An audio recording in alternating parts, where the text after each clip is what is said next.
Hi there, everybody. I'm A Celeb's finally back. So are we. I'm Vicki Newman from the Showbiz team, and I'm joined by my wonderful colleague, Mark Jefferies, and we're going to talk about everything that's been going on while the show's been off the air. Obviously, we've had 3 days that we haven't had it. It returned last night.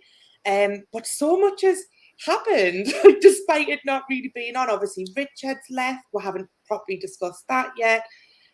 Storm Arwen caused chaos in the castle. The celebrities had to be evacuated. And yeah, as we've said, the show came off the air for 3 nights, but it's back now. Was it worth the wait, Jeffers? Well, yeah, I think it's just great that it is back. I think at one point over the weekend, it definitely looked like it could be over for this year. And I know lots of people sort of look forward to it each year. And yeah, they would have been obviously really disappointed. But the production side of the place was absolutely ruined.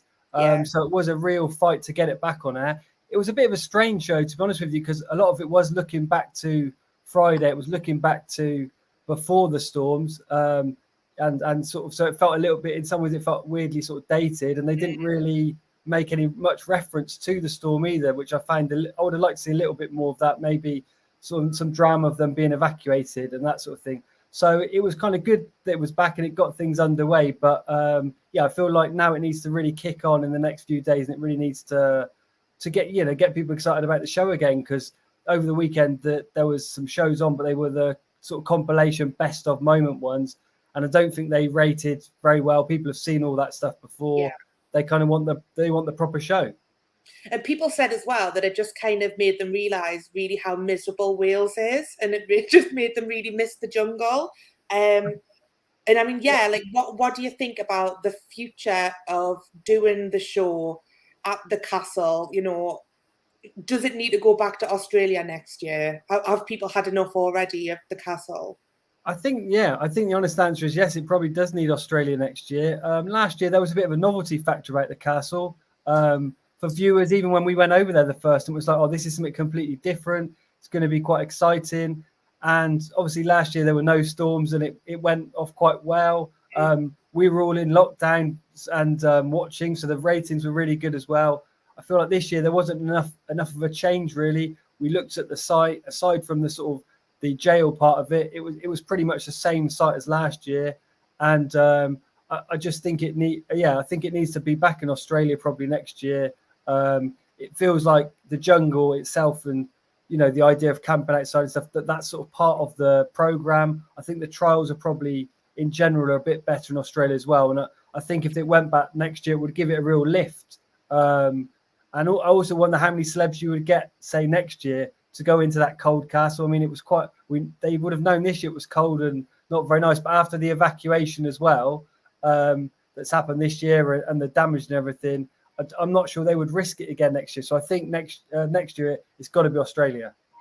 Yeah, sorry, I'm just trying to take a blanket off my dog because he's biting me. He's acting up because he knows I can't do anything. Anyway, look, Peter here has got a very good point, and I did think this as well. And just to say, if you want to join in, if you've got any questions, want to let me know what you think of the show, type them in the comments and we'll read out as many as we can.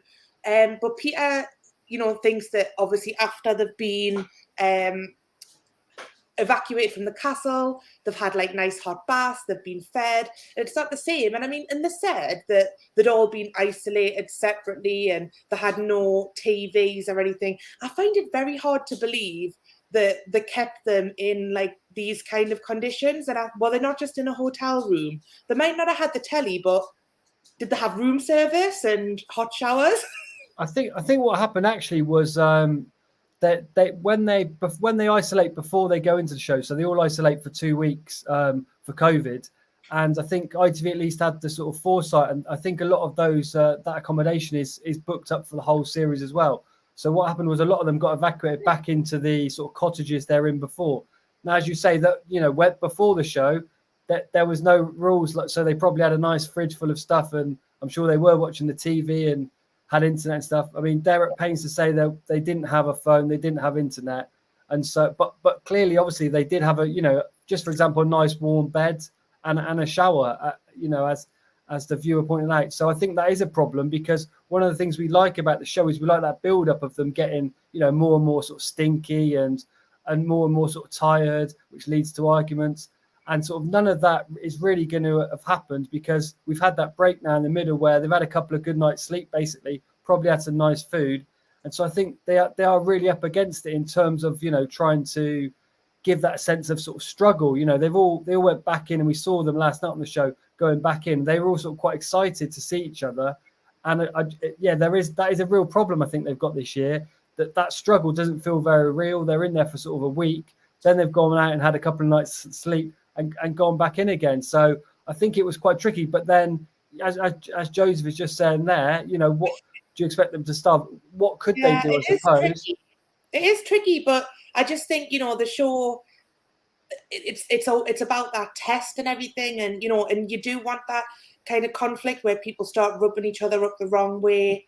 And it just, with that break in the middle, it just does kind of, the show just feels like it's not the same now. Do you know what I mean? Yeah. It's the first time it's ever happened. It has, I'm sure the celebs there are going to say they had a great experience, but it's not the same experience as the previous celebrities have had.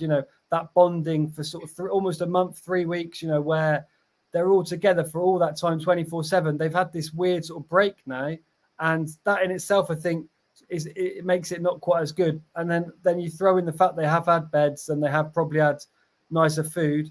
I mean, if they could go back in time and ITV knew this was going to happen, perhaps they would have set up a place where they could have all gone and they would have all stayed, and perhaps they would have delivered the food and they'd have been sort of stuck with rice and beans over the weekend.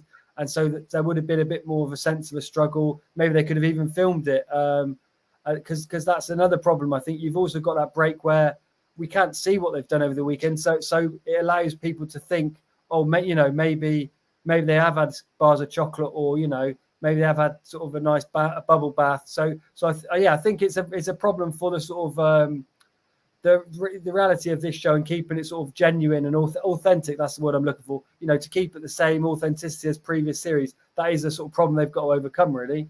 Yeah, I mean, like you say, though, it's not happened before, so they obviously didn't. There's no right way or wrong way to deal with it. They just had to do what they felt they had to do at the time. But we did touch briefly there on like people rubbing each other up the wrong way. So we need to talk about Naughty Boy, because he seems to be the campmate that's causing the most discussion. He's really dividing people. Like, some people are finding him a bit annoying. Some people think, he is being genuine. Like, what do you make of the way he's been going on and coming across? I think, at best he's gone in there very naive, and at worst he's really quite moany and whingy, isn't he? I've not sort of grown to love him. Certainly, I'm not on his team. I don't want him to win or anything like that. He seems to spend a lot of time in the footage we've seen anyway, sleeping during the day, not really joining in with the group. He just seems overly sensitive as well. Like, anytime someone says something, he really takes it personally and like sees it as kind of an attack on him. Like when Frankie said something about, oh, you've come in at our castle, and he said, it's not your castle. And there was one thing that happened like early on that made me think he's never even seen the show before. It was when they did the first Castle Coins challenge, and the phone rang, and someone said, oh, the phone's ringing, and he went, what phone? And I thought, well, surely there's a phone in the camp and it's going to ring every day. Yeah, when we spoke to him before they went in, he certainly didn't seem very up on all the procedures and everything. It just sounded like he thought it was probably quite a good experience to do. I think he's got new music coming out in the new year, and I think he also thought it would probably be quite a good way to promote that. But he does seem, like I said before, very naive. He has lived at home all his life, and I get the impression maybe he's not very worldly wise. He certainly doesn't strike me as someone who's done much camping before or anything like that.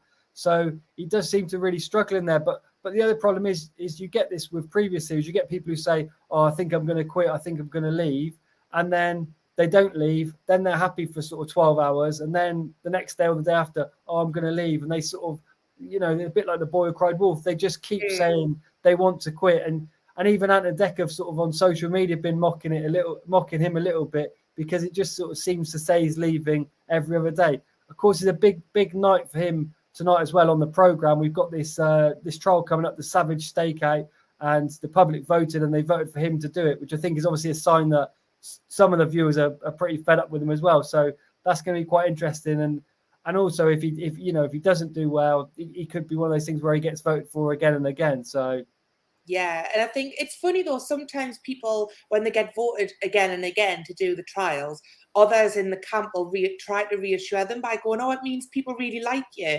And we'd say, that's not what that means at all. It means we think you're like, we want to see you squirm. We want to see you have a bit of a tough time. That's what that his face was a picture last night when he got when he found that he got chosen. It was between him or David, and I think he was hoping it was going to be David. But I think that was the realization for him. That moment was, oh yeah, maybe I need, maybe people don't like me, or maybe I am coming across badly. Because I think there's always that moment when some people get voted for a trial, they realize for the first time, oh, maybe I'm not going to win it, or maybe I'm not coming across well, so that was quite interesting to see too.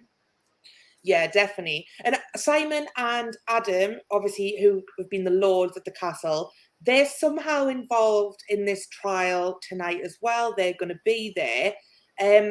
What do you make of them? Because I think originally when they came in, it's a shame that the show went off air just after they came in, because I thought they'd really changed the dynamic.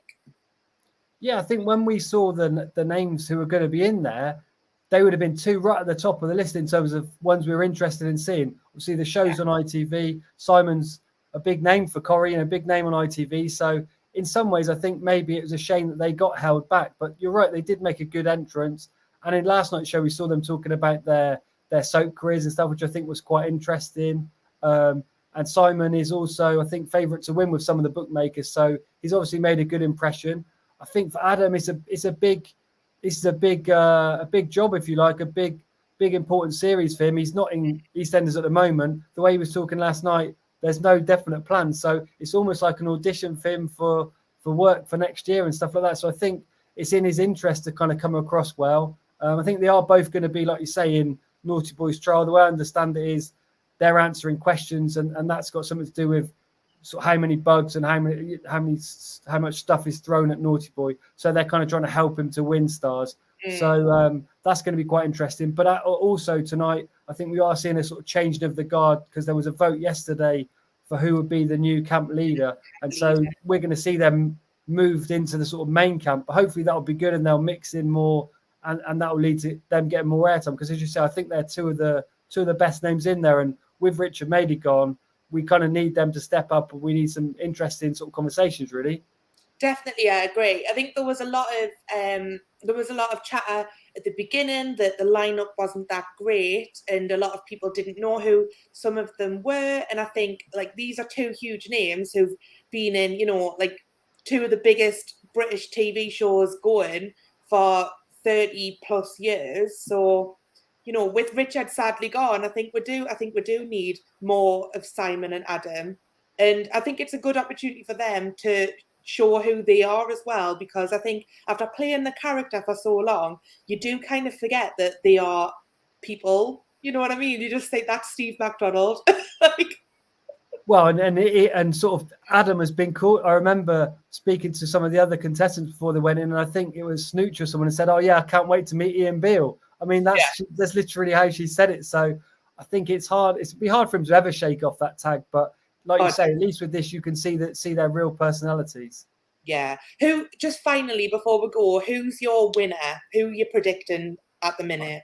I mean, everyone's saying David. I think at the moment he's got the best chance. He just seems very nice, sort of very gentlemanly, very, very sort of kind, very good looking. And so I think he's ticking lots of the boxes. I think Louise is doing well from BBC Breakfast as well. But yeah, if I had to guess, it would probably be David. And I also think Simon will do well. But yeah, if one name, it would be David, I think. Who do you think? No, I totally agree. I think he's kind of been the perfect campmate through. And like, I mean, it doesn't hurt when he takes his shirt off, does it? Yeah. It's very easy on the eye, and he's got a sexy accent. So, the ladies are going to love a bit of David, aren't they?